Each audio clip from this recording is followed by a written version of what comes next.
Montgomery Clift, the renowned actor, was born in Omaha, Nebraska on October 17, 1920, to parents with diverse ancestry, English, Dutch, and Irish. His father, William Brooks Clift, held a prestigious position as the vice president of Omaha National Trust Company, while his mother, Ethel Fogg Anderson Clift, came from a humble background and spent her entire life trying to find her Yankee lineage. Montgomery's upbringing was far from ordinary. His mother was focused on raising her children as aristocrats and spent her husband's wealth to ensure that they received a quality education. The Clift children were privately tutored and traveled extensively in Europe and America, becoming fluent in German and French.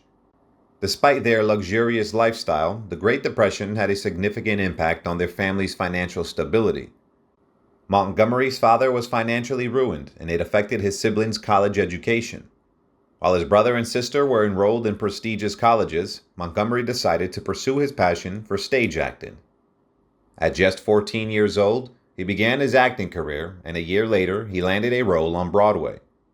His rise to stardom was swift, aided by his influential connections. He was destined for greatness, and it was clear from the beginning. The turning point in his career came when he appeared in two Thornton Wilder plays, The Skin of Our Teeth and Our Town. He was a natural on stage, and his talent was evident to all who saw him perform. Elia Kazan encouraged him to join the actor's studio, and he became one of the founding students in 1947. However, Hollywood soon beckoned, and he was unable to resist its allure. In 1948, he made his film debut in Howard Hawks' Red River. He played the role of a cowboy, pitting his almost girlish persona against John Wayne, whose adopted son he portrayed. Despite the delay in its release, the film was a success, and Clift became a household name. He soon followed it up with The Search for Fred Zinman, which earned him the first of his 4 Oscar nominations. His sensitive performance as a soldier helping a stateless orphan in war-torn Germany find his missing mother was nothing short of exceptional. Clift's success only continued to grow with the release of Red River. He quickly became the darling of the fan magazines, and young girls across America were smitten with him. He was one of the most sought-after actors in Hollywood during the 1950s. He was very particular about the projects he took on, and the only actor who could rival him was Marlon Brando. However, Clift's personal life was plagued by anguish, addiction, and an overwhelming need for secrecy. His homosexuality was a source of great turmoil for him, and he turned to drugs and alcohol to cope. His private life was in shambles, but he made every effort to keep it hidden from the public eye. In the 1960s, Montgomery Clift's career was on a downward spiral as his personal life spiraled out of control. Despite his success in films such as Judgment at Nuremberg and The Misfits, Clift struggled with addiction and was haunted by his homosexuality. His only real acting rival was Marlon Brando, and Clift's increasingly erratic behavior made it difficult to work with. In 1962, Clift took on the role of Froude in John Huston's biopic about the analyst. The film was widely criticized, and Clift's performance was seen as a disappointment. During the making of the film, he underwent a double cataract operation, which only added to his already strained appearance. After the failure of Froude, Clift's mainstream career came to an end. It was overshadowed by Brando in The Young Lions 1958 and had a minor role in Suddenly Last Summer 1959 with Elizabeth Taylor and Katharine Hepburn. Clift struggled to revive his career, and it wasn't until 1966 that he made his final film appearance, playing a loner in a French film called The Defector. Throughout his life, Clift kept his personal life and relationships shrouded in mystery. Although originally believed to be bisexual, he later became exclusively homosexual. Despite this, he continued to hide his sexuality from the public eye, adding to the enigma that surrounded him. Montgomery Clift's final day and his tragic ending. It was the evening of May 12, 1956, and Montgomery Clift was filming Raintree County when he got into a serious car accident. He had fallen asleep at the wheel and crashed his car into a telephone pole just minutes after leaving a dinner party hosted by his co-star and friend Elizabeth Taylor and her husband Michael Wilding at their Beverly Hills home. Kevin McCarthy, who had witnessed the accident, quickly alerted Taylor, who rushed to Clift's side. She manually removed a tooth from his tongue, which he had started to choke on.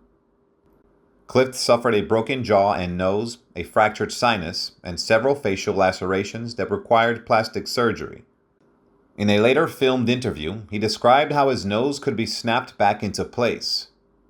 Despite his injuries, Clift returned to the film set to finish Raintree County after a 2-month recovery. Despite concerns from the movie studio about profits, he predicted the film would do well because of the public's curiosity about the difference in his facial appearance before and after the accident. While Clift's plastic surgery was remarkable for the time, there were noticeable differences in his appearance, especially on the right side of his face. Clift's auto accident took a great toll on him, both physically and mentally. His chronic pain led him to rely on alcohol and pills for relief. Despite his struggles, he continued his career with memorable performances in films such as The Misfits and Suddenly Last Summer. In The Misfits, Clift starred alongside Marilyn Monroe, who famously described him as the only person I know who is in even worse shape than I am. Clift's performance in the film was haunting and poignant. Montgomery Clift spent a hot summer day in his New York City townhouse with his live-in personal secretary, Lorenzo James, on July 22, 1966. The two had not spoken much throughout the day, and Clift spent most of his time in his bedroom at 217 East 61st Street. Shortly before 1 a.m., James went up to say goodnight to Clift, who was still awake and sitting up in bed. James asked Clift if he needed anything, and he politely declined, mentioning that he planned to stay up for a while, reading a book or watching television. James then suggested watching The Misfits, which was airing as a late-night movie that night, but Clift firmly refused, saying absolutely not. This was the last time anyone spoke to Montgomery Clift. The next morning at 6:30 a.m., James went to wake Clift, but found the bedroom door locked. He became more concerned when Clift didn't respond to his knocking on the door. James couldn't break the door down, so he ran down to the back garden, climbed up a ladder, and entered through the second-floor bedroom window. Inside, he found Clift dead. Clift was undressed, lying on his back in bed, with glasses on and both fists clenched by his side. Clift was 45 years old when he died. James then used the bedroom telephone to call the police and an ambulance. Clift's body was taken to the city morgue less than 2 miles away at 520 First Avenue and autopsied. The autopsy report stated that the cause of death was a heart attack brought on by occlusive coronary artery disease. No evidence was found that suggested foul play or suicide. It is commonly believed that the drug addiction was responsible for Clift's many health problems and his death. Montgomery Clift's autopsy revealed that he suffered from several health issues in addition to the effects of dysentery and chronic colitis. The report revealed that he had an underactive thyroid which lowers blood pressure and raises cholesterol. These symptoms could have contributed to his heart disease and may have caused him to appear intoxicated even when he was sober. After his death, Clift's funeral was held at St. James Church and was attended by 150 guests, including celebrities such as Lauren Bacall, Frank Sinatra, and Nancy Walker. Elizabeth Taylor, who was in Rome at the time, sent flowers along with Roddy McDowell, Myrna Loy, and Lou Wasserman. Following a 15-minute ceremony, Clift was buried in the Friends Cemetery located in Prospect Park, Brooklyn, New York City. As the ceremony ended, friends and family said their final goodbyes to the beloved actor, and his memory continued to live on in the hearts of his fans and loved ones. Goodbye and rest in peace, Montgomery Clift.